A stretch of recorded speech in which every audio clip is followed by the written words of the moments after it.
Bienvenidos y bienvenidas a su programa Monseñor Romero y la misión del Evangelio.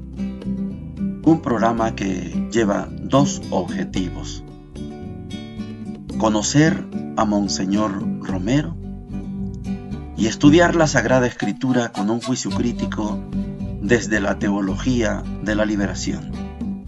Cada día tendremos un encuentro con Monseñor Romero y con el Dios de Jesús.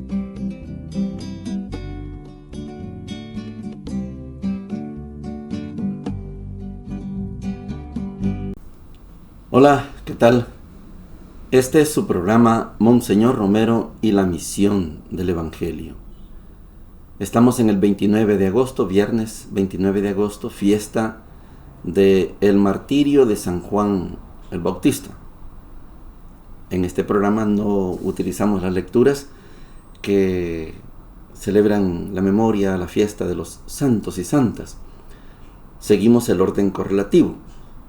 Pero es importante saber que San Juan Bautista en la Iglesia es el único santo al que se le celebra el nacimiento, el 24 de junio, y hoy el martirio.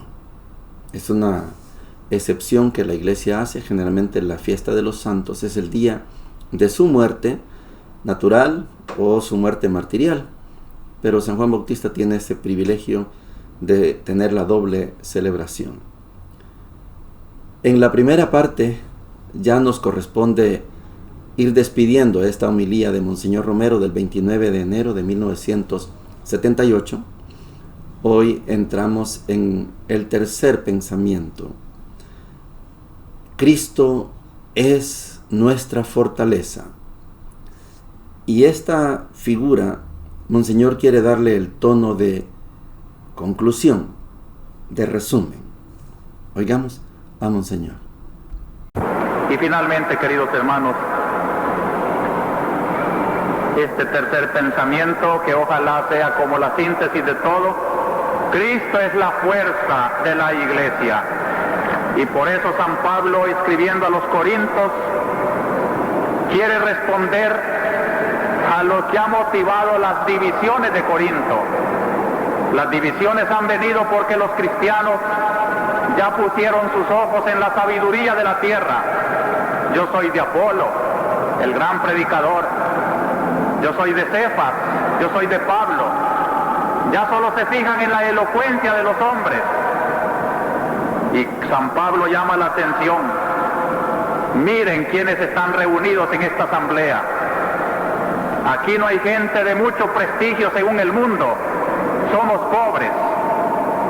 Ya tenía Pablo la experiencia de haber predicado en el Areópago a los sabios de Grecia, de haber predicado a los judíos, y tanto unos como otros lo despreciaron, lo apedrearon, lo siguieron. En cambio aquí, a las orillas del mar, en un puerto en Corinto, gente sencilla, gente humilde, aquella que decía Sofonías, un pueblo pobre y humilde. Esto es lo que Dios escoge, dice San Pablo. Ha escogido la gente baja del mundo, lo despreciable, lo que no cuenta, para anular a lo que cuenta, de modo que nadie pueda gloriarse en presencia del Señor. Por Él vosotros sois en Cristo Jesús, que ha hecho para nosotros sabiduría, justicia, santificación y redención.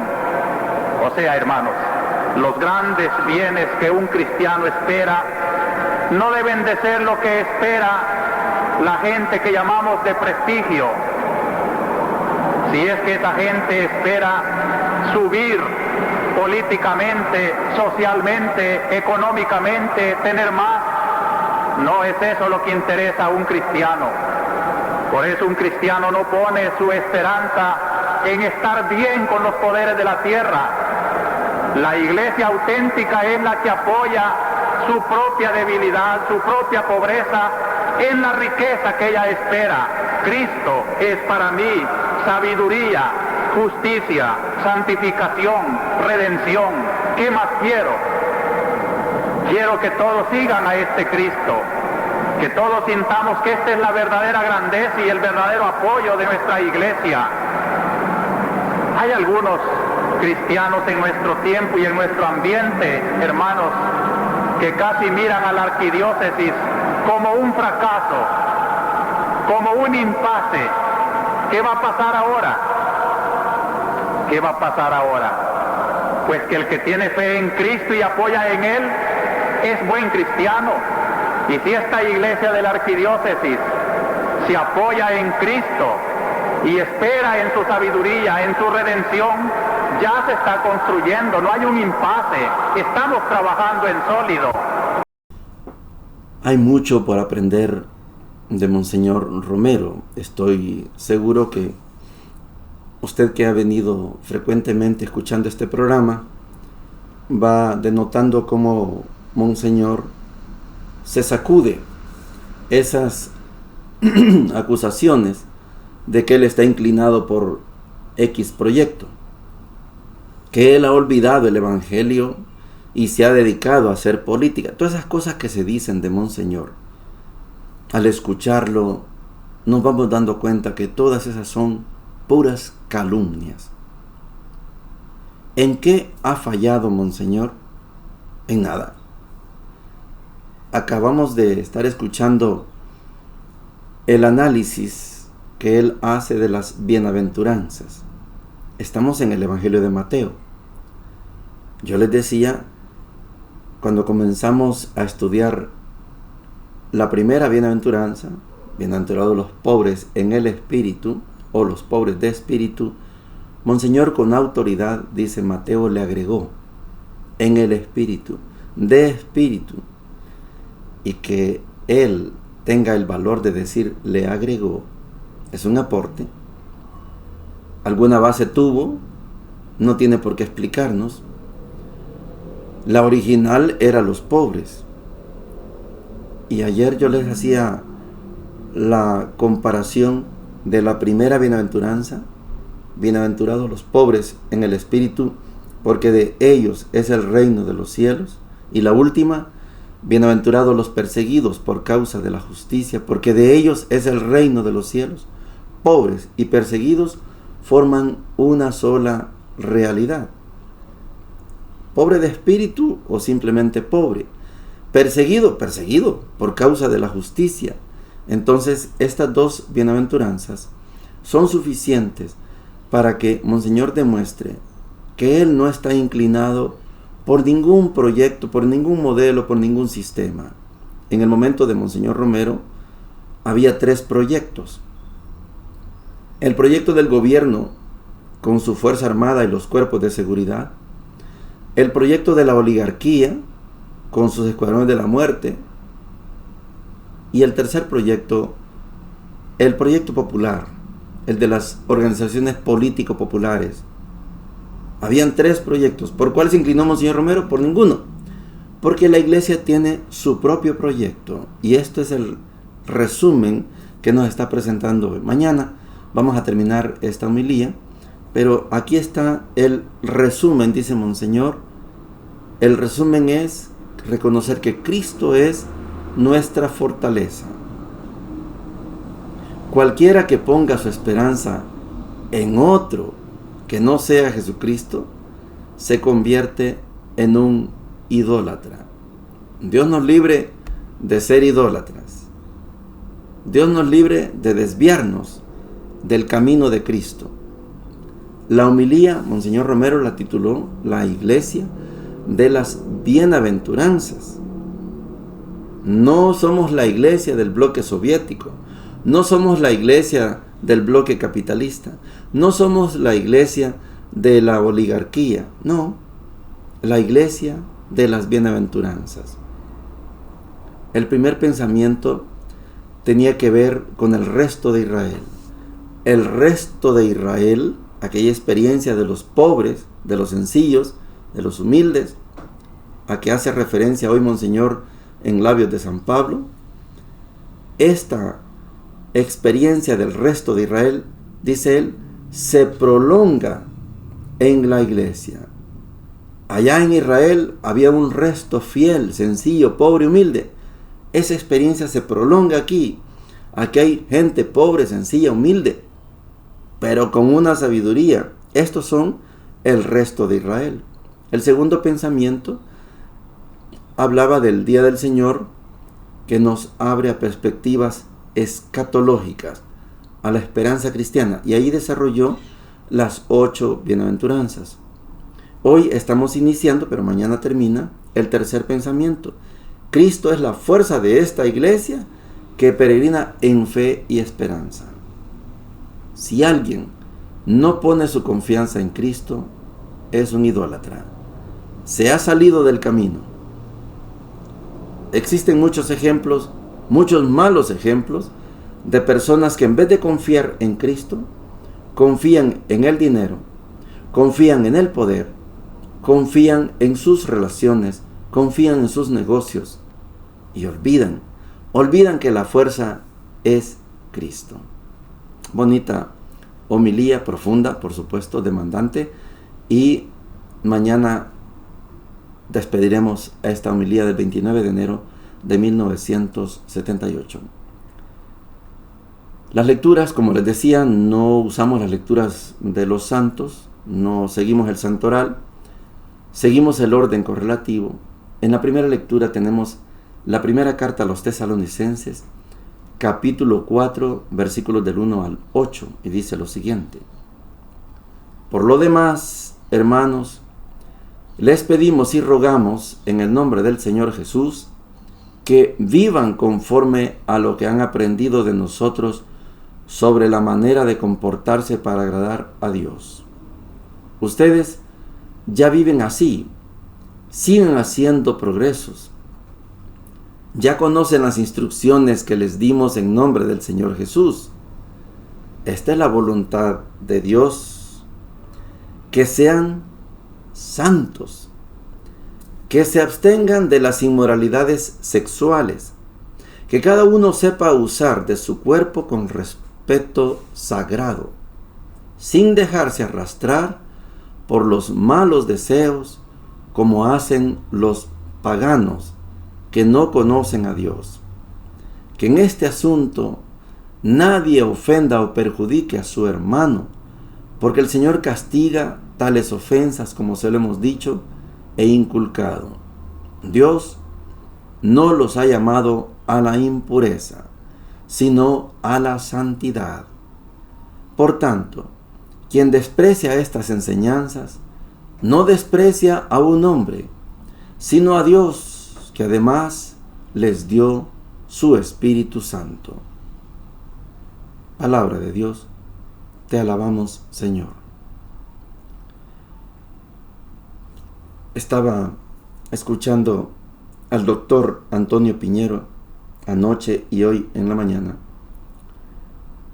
y hay una concepción que me gusta mucho de Antonio Piñero. Bueno, varias cosas me gustan, pero me encanta cómo, a falta de un documento de la iglesia que explique, que defina cómo y cuándo, en qué momento nace la iglesia, Antonio Piñero dice: lo que sucede es que surgió una secta dentro de la religión judía, surgió una secta. Es un grupito que sigue a un tal Jesús. Me gusta mucho ese origen, y él usa el lenguaje que yo también me encanta y le tengo una visión preponderante: la figura del movimiento de Jesús. Esa secta, porque estaba dentro del judaísmo. Hay que ver los Hechos de los Apóstoles, cuando Jesús es asesinado y es elevado al cielo. Los apóstoles frecuentaban el templo, es decir, son una secta dentro del judaísmo. Y esa secta, poco a poco, porque secta significa separado, secta se separa, se desprende, y poco a poco esa secta se hace grande, hasta nuestros días. Y la religión original, la de los judíos, poco a poco se va haciendo cada vez más pequeña. La secta cristiana se hace cada vez más grande y la religión, que era grande, todo el Antiguo Testamento era grande, se va haciendo poco a poco, se hace muy pequeña. En el mundo se cuentan, viviendo en Israel, 13 millones de habitantes, más la diáspora que está regada por todo el mundo. ¿Cuántos sumarán? 20 millones. Y la iglesia, ese grupito que salió como una secta, se hizo tan grande que hoy cuenta más de 2.500 millones de cristianos y cristianas. Esto es formidable cuando lo presenta el doctor Piñero. Y dice el doctor Piñero, esta secta tuvo que dar nuevas normas y la gente fue acogiendo las nuevas normas. San Pablo aquí a los tesalonicenses les está poniendo una norma. Ustedes han nacido para ser santos, no para corromperse. Es que aquella religión judía, y Jesús lo denuncia en el capítulo 23, es una secta que tiene una preponderancia en el templo, y eso los hacía caer en una religión de apariencias. Por eso Jesús los denuncia. Limpios por fuera, asquerosos por dentro. Y San Pablo le dice a los de Tesalónica, ustedes han nacido para ser santos. Olvídense de esas relaciones, de esas inmoralidades. Olvídense de eso. Ustedes son santos. Esa palabra santos poco a poco va calando en ese grupito que se desprendió del judaísmo y que se va haciendo cada vez más grande, y hoy es inmensamente grande. No hay religión que se nos compare. Nadie, ninguna otra religión tiene 2.500 millones. No lo tienen. Hay de 800,000, hay de 1.300.000, sí, 1.300 millones, sí, pero nunca hay una religión de 2.500 millones. No lo hay. Y no nos estamos deteniendo, no estamos retrocediendo. Vamos creciendo, dicen. Vamos creciendo, vamos avanzando más. Muchos de ustedes, voy a usar la palabra, no son practicantes de ninguna, pero escuchan este programa y me cuentan, y yo se los mando yo comparto, y yo se lo envío. Ustedes están haciendo un trabajo de expansión, yo lo hago, que es un sacrificio, sí, pero lo hago todos los días, y el grupo va aumentando. Se van sumando más personas. No importa si tengo pocos suscriptores en el YouTube, eso no es lo más importante. Lo importante es que a través del WhatsApp, a través del Facebook, llega, el mensaje llega. La enseñanza que San Pablo deja es que los de Tesalónica tienen una vocación a ser santos. Gracias a Dios nos desprendimos. Gracias a Dios se desprendieron del judaísmo, se quitaron ese yugo, y el judaísmo fue muy, pero muy perseguido, prácticamente liquidado. Hay una rebelión que terminó en el año 70, cuando Roma destruye a Jerusalén, destruye el templo, y hasta hoy no lo han reconstruido. Y la última rebelión fue en el año 136, acabado prácticamente el pueblo de Israel, hasta que resurgiera en 1948, cuando la ONU les da una tierra. lastimosamente, esa tierra no la conservaron, sino que la expandieron con las guerras y se han comido toda Palestina. Porque no son religiosos. Ellos no son devotos del Antiguo Testamento, no. Ellos son invasores. Ellos son un ente político. Ellos son un satélite de los Estados Unidos. Israel es Estados Unidos en el Medio Oriente. Ellos no son lo original judío. Si fueran lo original judío, en vez de hacer bombas atómicas, en vez de invadir, hubieran reconstruido el templo. Y muchos hubieran asumido la fe judía. Pero lo que hay allí en Israel es un poder político, un poder militar, un poder hegemónico que no logra convivir con sus vecinos. Es un fracaso de las Naciones Unidas. La vocación es ser santos. Vamos al Evangelio, ya llegamos al discurso escatológico. Para mí ya comenzamos hace rato, pero la iglesia dice que este es el quinto discurso de Jesús en Mateo. Este es el discurso escatológico. Mateo 25 del 1 al 13 dice lo siguiente: entonces, el reino de los cielos será como 10 muchachas que salieron con sus lámparas a recibir al novio. 5 eran necias y 5 prudentes. Las necias tomaron sus lámparas, pero no llevaron aceite. Las prudentes llevaban frascos de aceite con sus lámparas. Como el novio tardaba, les entró el sueño y se durmieron. A medianoche se oyó un clamor: «Aquí está el novio, salgan a recibirlo». Todas las muchachas se despertaron y se pusieron a preparar sus lámparas. Las necias pidieron a las prudentes: «¿Pueden darnos un poco de aceite? Porque se nos apagan las lámparas». Contestaron las prudentes: «No, porque seguramente no alcanzará para todas. Es mejor que vayan a comprarlo a la tienda». Mientras iban a comprarlo, llegó el novio. Las que estaban preparadas entraron con él en la sala de bodas y la puerta se cerró.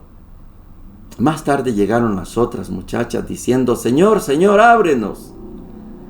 Él respondió: «Les aseguro que no las conozco. Por tanto, estén atentos, porque no conocen ni el día ni la hora». Palabra del Señor.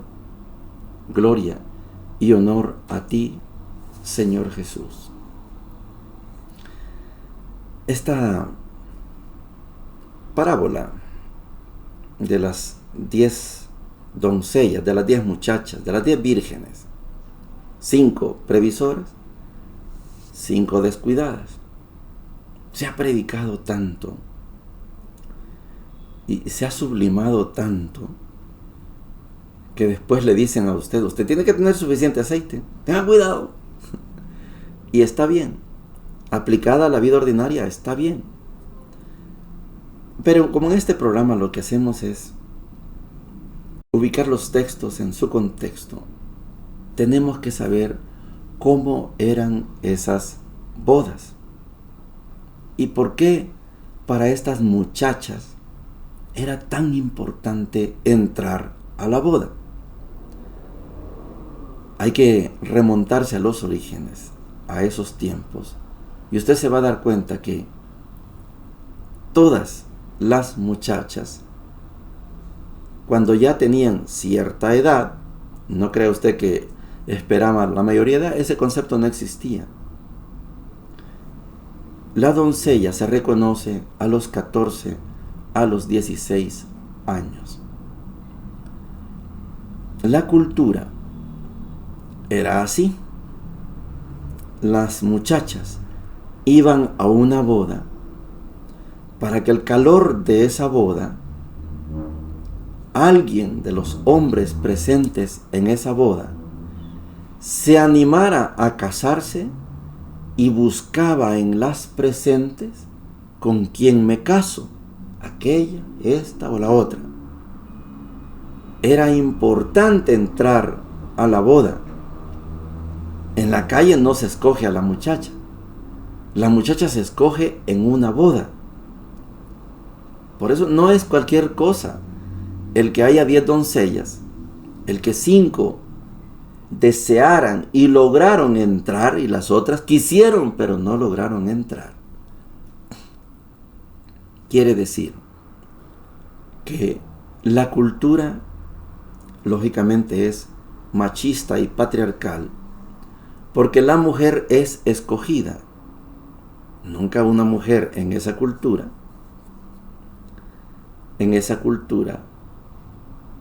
la mujer va a decir, me quiero casar con aquel. Eso no existe.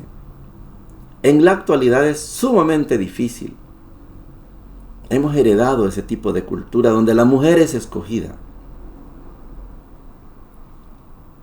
Hace bastantes años, cuando yo estaba en Panamá, yo me encargué de la pastoral juvenil. Habían 35 muchachos, casi todos universitarios o ya profesores, pero jóvenes, menores de 30 años. Cuando les daba formación sobre esta cultura machista patriarcal, les decía, ustedes pueden romper poco a poco, pueden romper esa cultura. No para que ustedes sean más que los hombres, les decía a las muchachas, no, sino para que por lo menos lleguemos al nivel igualitario. Y les ponía el ejemplo cuando leíamos Mateo 25 del 1 al 13.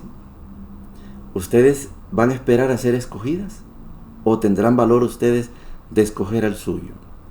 Claro que se rieron. No, jamás, ¿cómo va a creer que van a decir? Pero es parte de la formación. La cultura machista patriarcal hace que la muchacha sea escogida. Nunca la muchacha a escoger. ¿Por qué no una muchacha se le declara al muchacho? Si le gusta, dígaselo. Les decía yo. Algunas lo hicieron y están felizmente casadas. Pero hay que romper esos esquemas. Jesús se vale de este esquema. Ahí sí, está hablando del reino de Dios. El reino de Dios es como aquellas doncellas. ¿Cuál es la meta? La meta es entrar a esa boda. La meta es entrar a ese reino de Dios. Ahí sí se aplica lo de el aceite. Hay que ser previsor, porque no sabemos el día ni la hora. Cuando les explicaba el origen del cristianismo como una secta dentro del mundo judío y que poco a poco la secta se fue desprendiendo y se hizo tan grande, les decía que el pueblo inicial, las primeras comunidades cristianas, pensaron, Pablo incluido, creyeron que Jesús ya estaba por venir, que no tardaba, que ya viene, que ya esta semana, no pasa este mes. Y pasaron los años, y han pasado 2000 años, y el reino de Dios y el Señor no llega, no ha vuelto. Ahí hay que aplicar esta figura de las doncellas que Jesús nos ha explicado hoy. Hay que estar preparados. Anteayer yo contraté mi servicio funerario. Ayer cumplió años mi hermano y le decía, mira, mi hermano dice que quiere vivir los 100 años. Digo, yo te ayudo. Le digo. Pero yo le digo, fíjate que ya compré mi servicio funerario. Y eso no estoy pensando en morirme, pero quiero estar preparado. Hay que estar preparado. Toca porque no sabemos el día ni la hora. Este discurso escatológico del capítulo 25 de Mateo pone su énfasis en el estar preparado, el ser previsor, llevar aceite en la lámpara y llevar un depósito extra y que nos alcance el aceite, porque no sabemos el día ni la hora, no lo sabemos, pero nuestra meta es entrar. La boda se da adentro, no afuera. Cuando se cierra la puerta, se acabaron las posibilidades. Hay que estar preparados para entrar. Nuestra meta es entrar. Quiero comunicarles que tengo la intención de volver a iniciar las excursiones. Fíjense que quiero ver si podemos irnos el domingo 14 de septiembre, porque hay un evento el 14 allá en Guatemala, que es el concurso de las bandas. Allá le dicen bandas de guerra todavía, no bandas de paz. Bandas de guerra de los colegios y de los institutos, el día domingo 14 por la tarde, y ver el desfile el 15. Los que gusten, sabiendo que es domingo y que el lunes es feriado, me avisan, por favor, ahí tienen mi teléfono. A lo mejor logramos un bonito grupo para que vayamos a pasear, a retomar las excursiones, esta vez para Guatemala. Bendiciones para todos y para todas. Hemos presentado Monseñor Romero y la misión del Evangelio. Hasta la próxima.